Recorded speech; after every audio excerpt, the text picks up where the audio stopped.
कर्मचारियों के लिए बड़ी खबर, 1 जुलाई से मिलेगा 54% महंगाई भत्ता, आदेश पत्र हुआ जारी। हेलो दोस्तों, नए वीडियो में आपका स्वागत है। दोस्तों मेरे चैनल पर बने रहें और अधिक से अधिक सब्सक्राइब करें। तो सभी केंद्रीय कर्मचारियों के लिए खुशखबरी निकलकर सामने आ चुकी है। हम आपको बताना चाहते हैं कि 8वां आयोग जल्दी लागू होने वाला है। इससे क्या क्या लाभ हो सकते हैं, तो कब तक लागू होगा 8वां।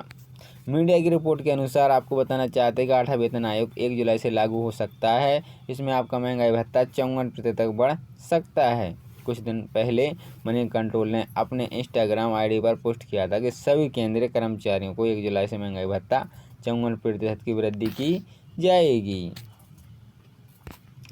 पहले महंगाई भत्ता 50% होता था, लेकिन अब यह बढ़कर 54% होगा। उदाहरण के तौर पर यदि आपकी बेसिक सैलरी में 18,000 रुपये है तो आपका महंगाई भत्ता 9,000 रुपये होगा और बेसिक सैलरी 27,000 रुपये हो जाएगी। इसके बाद आपको 4% की महंगाई भत्ता मिल सकता है। मीडिया रिपोर्ट के अनुसार यह खबर साहित्य है और कई लोगों को खबर मिल रही है कि महंगाई भत्ता 54% हो सकता है। कब लागू होगी पुरानी पेंशन? सभी केंद्रीय कर्मचारियों को यह बताना चाहते हैं कि उनका पेंशन कब तक लागू हो सकती है, चाहे वह रेलवे में हो या मिलियन फोर्स। कुछ दिनों के आपका पूरा पेंशन यहाँ लागू किया जा सकता है, लेकिन आधिकारिक जानकारी अभी तक नहीं मिली है। इसलिए अक्सर दी गई जानकारी सोशल मीडिया से प्राप्त हुई है। 50% महंगाई भत्ता होने के बाद 25 लाख ग्रेजुटी का आदेश निरस्त। ईपीएफओ की तरफ से पिछले दिनों एक आदेश जारी किया था। इस आदेश में कहा गया था कि 1/1/2024 से महंगाई भत्ता 50% हो चुका है।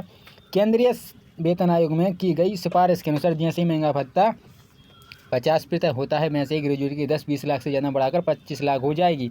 ऐसे में ईपीएफओ की तरफ से ग्रेजुटी की लिमिट 20 लाख से बढ़ाकर 25 लाख कर दिया गया है। इसके आदेश भी 30 अप्रैल 2024 को जारी कर दिए गए हैं, लेकिन अब इस आदेश को स्थगित कर दिया है।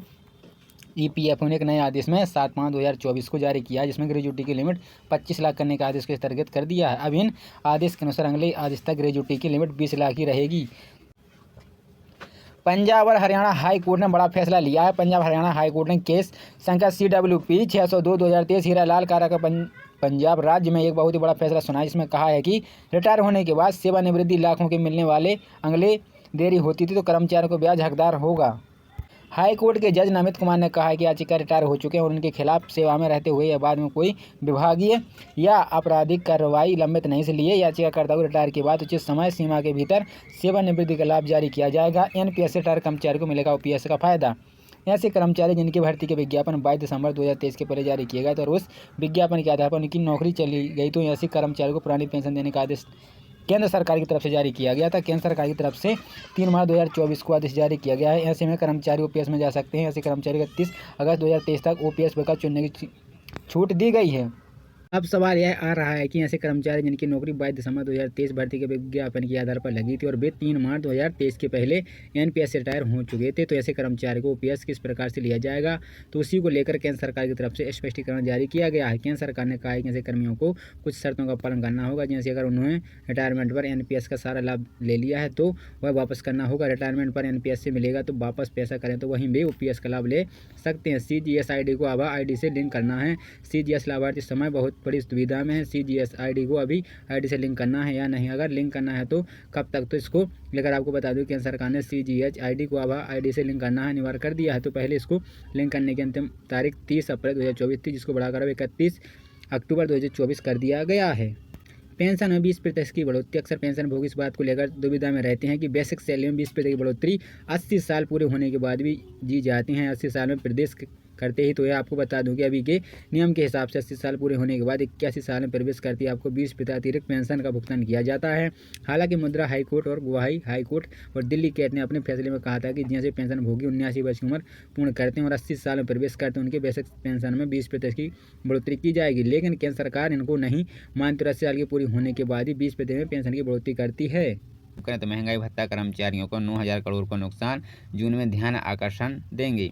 राज्य सरकार के कर्मचारियों के लिए लंबित महंगाई भत्ते का मामला सिर चढ़ उठा है। दरअसल 4% महंगाई भत्ते का लाभ न देकर प्रदेश के 7.50 लाख कर्मचारियों को सरकार ने निराश कर रखा है। कर्मचारियों को महंगाई भत्ता न मिलने के कारण प्रतिमाह 150 करोड़ रुपये का नुकसान उठाना पड़ रहा है। इधर प्रदेश के कर्मचारी मंच ने मुख्य सचिव को ज्ञापन सौंपकर मांग की है कि सरकार द्वारा 15 दिवस के अंदर महंगाई भत्ता देने का निर्णय लिया जाए। सरकार को चेतावनी दी कि यदि आदेश नहीं हुए तो जून माह में मध्य प्रदेश कर्मचारी मंच राज्य सरकार का ध्यान आकर्षण करने के लिए भोपाल में विशाल धरना देना। मंच अध्यक्ष अशोक पांडे ने बताया कि राज्य सरकार पहले ही प्रदेश के कर्मचारियों को 4% महंगाई भत्ते का लाभ न देकर कर्मचारी को 700 करोड़ रुपए का नुकसान कर चुकी है।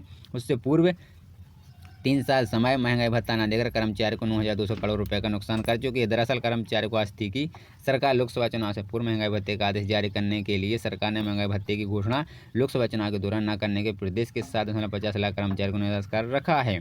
कर्मचारी मंच ने कहा कि सरकार हर माह 1,29,77,199 लाड़ली बहनों को 1,299 करोड़ रुपए की सौगात दे रही है, लेकिन कर्मचारियों को महंगाई भत्ते के रूप में 150 करोड़ रुपए देने में आनाकानी कर रही है। जबकि प्रदेश के बगल के राज्य छत्तीसगढ़ और राजस्थान अपने कर्मचारियों को 4% महंगाई भत्ते का लाभ चुनाव की आचार संहिता चलते ही दे चुकी। इसलिए यदि आप कर्मचारी को 15 दिवस के अंदर राज्य सरकार ने महंगाई भत्ते का लाभ एरिया सहित नहीं दिया तो प्रदेश के कर्मचारी धरना देकर मुख्यमंत्री को महंगाई भत्ते के लिए ज्ञापन सौंपेंगे। लोकसभा चुनाव हो चुका है संपन्न, अब सरकार तत्काल दे कर्मचारियों को प्रमोशन। प्रदेश लोकसभा चुनाव संपन्न होती है अपने कर्मचारियों ने सरकार प्रमोशन दबाव बनाया है, इसलिए एक मांग उठी है कि पदोन्नति में चुनाव ड्यूटी के मेहनत की जोड़ी जाएगी। राज्य सरकार को प्रमोशन हर हाल में देना होगा।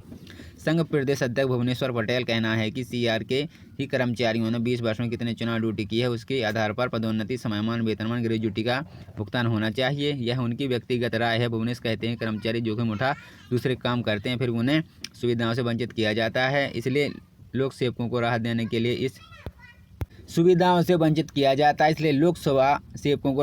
के लिए इस प्रकार की व्यवस्था करनी चाहते हैं। चुनाव संपन्न हो गया है, अब इस सरकार को प्रमोशन से प्रति कोई विलंब नहीं करना चाहिए। प्रमोशन नहीं मिला तो कर्मचारी कहते हैं आंदोलन। मध्य प्रदेश स्वस्थ कर्मचारी संघ के प्रदेश अध्यक्ष SV सिंह का कहना है कि यह महत्वपूर्ण मांग है कि इसलिए सभी कर्मचारी संगठनों को एकजुट होकर राज्य शासन और चुनाव आयोग को पत्र लिखना जरूरी है। सिंह का कहना है कि पत्र में यही उल्लेख होना चाहिए कि आचार संहिता हटते ही तत्काल पदोन्नति के लिए रास्ता निकालना जाए। 20 साल में कर्मचारी को जितनी भी चुनाव ड्यूटी हैं उसके ही आधार बनाते हुए प्रमोशन, समयमान और ग्रेजुटी का लाभ मिलना चाहिए। जिस प्रकार से सीआर को आधार बनाया गया उसी प्रकार मेहनत का आधार चुनावी ड्यूटी भी होना चाहिए। उन्होंने कहा है कि अगर प्रमोशन नहीं मिला तो कर्मचारी आंदोलन भी कर सकते हैं। शिकायत करने वाले 7 शिक्षकों को कर दिया है सस्पेंड। अपनी मांगों पर सुनवाई न होने के कारण मुख्यमंत्री के पास शिक्षकों को महंगा पड़ गया। जिला शिक्षा अधिकारी ने मांग की है कि निराकरण करने की बजाय निलंबित कर दिया। जारी आदेश में कहा गया कि सीएम के पास जाकर शिक्षकों ने नियमित को उल्लंघन दिया है। यह 7 शिक्षक सीएम राज्य महात्मा गांधी स्कूल के सीएम राज्य महात्मा गांधी स्कूल ने पदस्थ को लेकर अन्य मांगों जिला शिक्षा अधिकारी शिकायत दर्ज कराई थी कि सुनवाई नहीं हुई तो उन्होंने मामले में लोक शिक्षण संचालय से आवेदन किया। इसके साथ ही स्कूल शिक्षा मंत्री ने मांग निराकरण के लिए गुहार लगाई है। अब कहीं सुनवाई हुई तो मामले में मुख्यमंत्री निवास जाकर अपनी समस्याओं के बारे में बताया गया। जिला शिक्षा अधिकारी भोपाल अंजनी कुमार त्रिपाठी को नागवार गुजरी शिक्षक सीएम से शिकायत करने से ही अनुशासनहीनता कर दिया गया है। 15 मई को जिला शिक्षा अधिकारी त्रिपाठी ने आदेश जारी करते हुए महात्मा गांधी स्कूल की सहायक शिक्षक मंजू, सहायक शिक्षक पनीता मालवीय, सहायक शिक्षक इंदिरा रानी दुबे, सहायक शिक्षक निलंबित सिंह, सहायक शिक्षक रजनी सैनी और सहायक शिक्षक केरजी मिश्रा समेत 7 मामलों में से निलंबित कर दिया गया है। निलंबित अवधि में शिक्षकों को शासकीय स्कूल नजीजाबाद व रसिया मुख्यालय नियमित किया गया है।